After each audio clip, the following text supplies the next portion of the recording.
me. Tonight's guest speaker, Karen Watson, and we're real pleased and proud and fortunate that she was able to come to us tonight.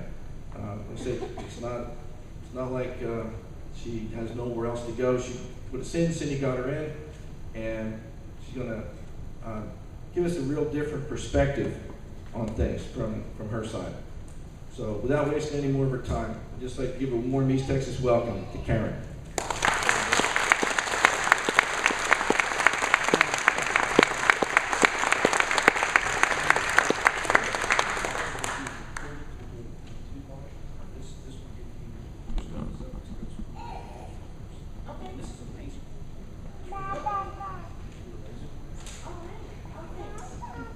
Thank you guys so much for having me here. It is such an honor. Cindy, I really appreciate this opportunity to share my message. And boy, I bet One Williams is having a headache trying to figure out what is a black woman doing speaking at a Tea Party event.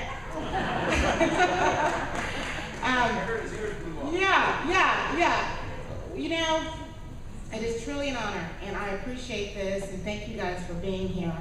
As he said, I'm Karen Watson.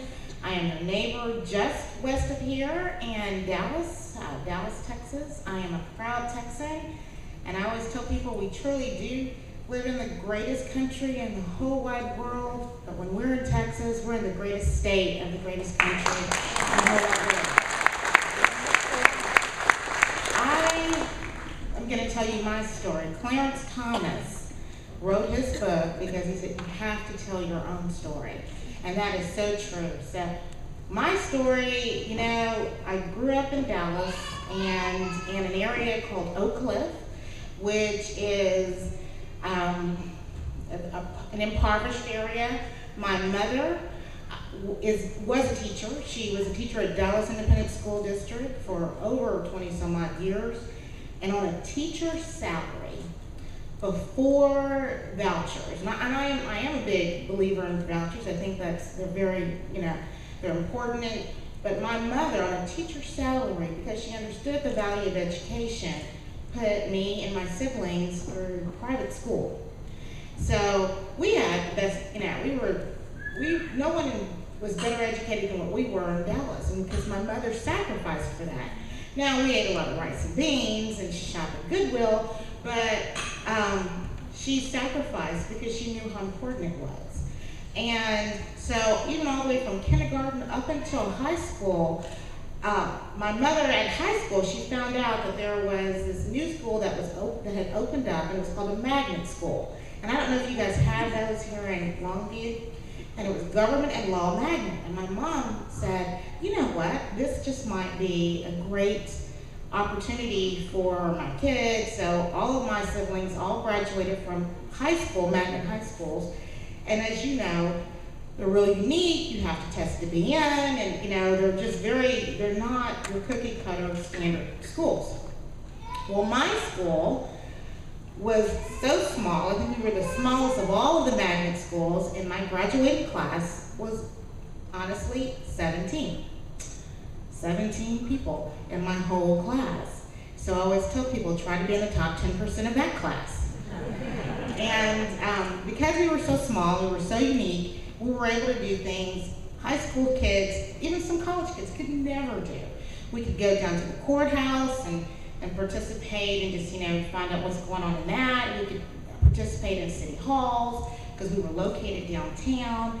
And just the whole world of government and law was opened up to these little bit, just this tiny, tiny class of kids. So in 1984, when I was going to be a senior in the coming year, my mother got a letter that said that I had been accepted to participate in the RNC convention when it came to Dallas, which was to nominate Reagan and Bush. In my household, when my mother says, I think that's something you should do, that means that's something I would do. So even though I'm like, what am I, it's taking up my summer vacation. So I went downtown and I participated in the RNC convention to nominate Reagan and Bush. And the theme of it was, it's a new day in America. and it was so positive, and it was so Americana. You just got it. And Ronald Reagan was, at the time, the tallest man I'd ever seen. He was walking around with a Stetson hat, and they had literally flags bigger than this whole building. And I just got it. I got what it was to be a Republican. Now, I say Republican and not conservative because most Black Americans are conservative. In my household, me and my siblings would always go up to my mom and say, you know, that's not fair, and that's not fair. My mother would always say, the fair is in October. We're like, okay. So, we got it, and most Black Americans do get it. The thing is that they've been voting so polar from what their core value is. And so here I was, 1984, I got it. I mean, I was in love with Ronald Reagan. I felt like he was a grandfather, and I felt that, and I knew, having met the man, that he loved me. That's not a hyperbolic statement. That's an honest statement. And it had nothing to do with the color of my skin. And it had nothing to do that I was this young little high school kid. And it had nothing to do that I was a female. It was simply that I was an American. And that's all it was. And that's the whole thing that it was all about. And his campaign, that it's a new day in America, everybody got it. I mean, Reagan got 49 states. Everybody got it. So I went back to high school, graduated, of course, and went to UT, University of Texas in Austin, and studied Russian. And, you know, people always come up and say, oh, you must be so smart because you speak Russian. And when I would tell my mom that, she would always remind me that there are children in Russia who speak Russian. So, you know, so finished there, went to work for a tiny company called NCNB, which we said stood for no cash for nobody. And we became Nations Bank and Bank of America.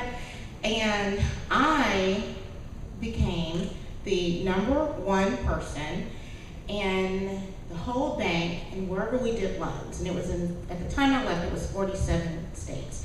So out of the 47 states, the Bank of America did loans for 4 consecutive years, 48 consecutive months until I left. I was the #1 loan originator for the whole company. So not just in Texas, not just in our region, but in the whole country. So people who were in mortgage would know, oh, that's Karen Watson, because you know when your name is at the top of the list for 48 consecutive months, people are used to saying your name. So people knew of me in finance. And so of course then I left there and opened up my own mortgage company, Karen Watson Mortgage. So even though I'm not a media hog, there are certain things that people say, oh yeah, she was the #1 at Bank of America, blah, blah, blah. And then because of the accolades of being always at the top of the list in units and volumes at a very large bank, I purchased a home and also a very tiny area, which is really only 2 square miles, and it's called Highland Park. So I don't know if you guys know where that is, but this is another thing that was crazy. This was in 2003, and they did an article that said, guess who's coming to dinner and staying for a while, and there was my picture on the front page of the Park Cities People. People were like, Karen, did you know you're on the front page of the Park? I was like, no. So there was all that media blitz, and then that got on to, you know, multiple, you know, TV and radio and all these magazines. And in fact, one of my fellow mortgage persons was catching a flight out of New York, and CNN had Karen Watson moves into Highland Park. And I was like, Karen, what are you, I was like, what is going on? And I think it was a low news month because it went on and on and on. So people knew about that, right?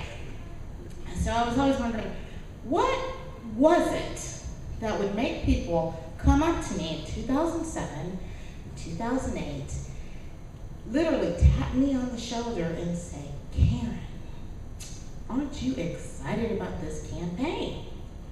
And I said, I am excited about this campaign. And they would say, don't you just love our candidate? And I would say, I do love our candidate. And they would say, don't you just think that there's something great in the air? I'm like, yeah, I get that. And they would say, don't you think that Barack, I was like, wait a minute. I thought they were talking about McCain. They thought I was talking about Barack Obama. So it was just kind of a huge, confusing time during the 2007-2008 campaign. And I was wondering, what was it about me? I always tell people, I never had the road to Damascus conversion to be a Republican because I became a Republican before I can vote. Unlike Democrats who were born and died being Democrats, But I have always been a Republican. I've always been, it was during the Reagan-Bush convention. So I said, you know what? And people know that I'm a numbers person. I always tell people English is my second language because I think in numbers. People in finance know much about that. I am a deacon at a Presbyterian church, for Pete's sake, and I bought a home in Highland Park, so they know I'm a homeowner. They know I have employed over 200 people at that time. And yet, what would make me, with all of that, be excited about a community organizer? And I said, you know what? It's the color of my skin. That was supposed to trump everything. And these weren't, like I told you, these weren't quiet events. These were like very vocal and very loud events. And I was like, oh, you must be excited about Barack Obama. And what was even weird is that I was doing things in the McCain-Palin campaign. So it was just very strange. And I tell you, but I did the things that we all did back in, the 2008. You wrote your check, you showed up at a meeting, you went to the poll, you called some of your friends, y'all went, that kind of stuff. Not a lot, because you never really felt like you had to do so much. And when McCain and Palin lost to Barack Obama, I was disappointed. Now, I wasn't devastated, but I was disappointed. And I said, you know what, Karen? Why don't, you just give him a chance, give him a shot. And, as I've always said, only a fool would hope that the pilot on the plane that they're on has a bad day. So I said, he's going to be my president. I will just, I'll just let it happen. I'll just go for it. And quickly, we all know what happened. And it wasn't like we had to wait for something to find out that he was not going to be a great president. It was like January 21st. It was like the day after the inauguration. And, we literally went from the pan to the fire. And we went from bad to worse. We went from, are you kidding me, to what the, And I refused to say that at church. But we were like, what? And people were going around saying,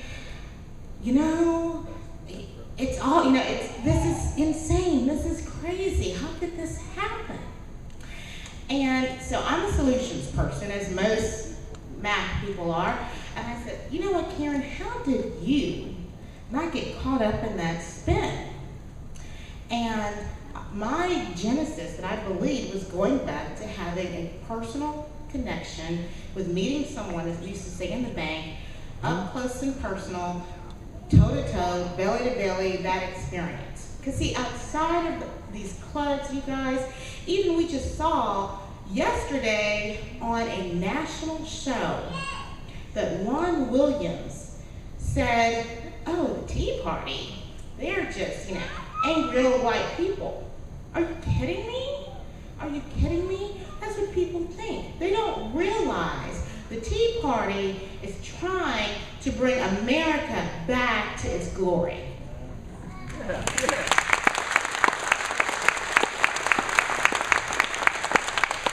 I said, what you gotta do, we've gotta have people where they can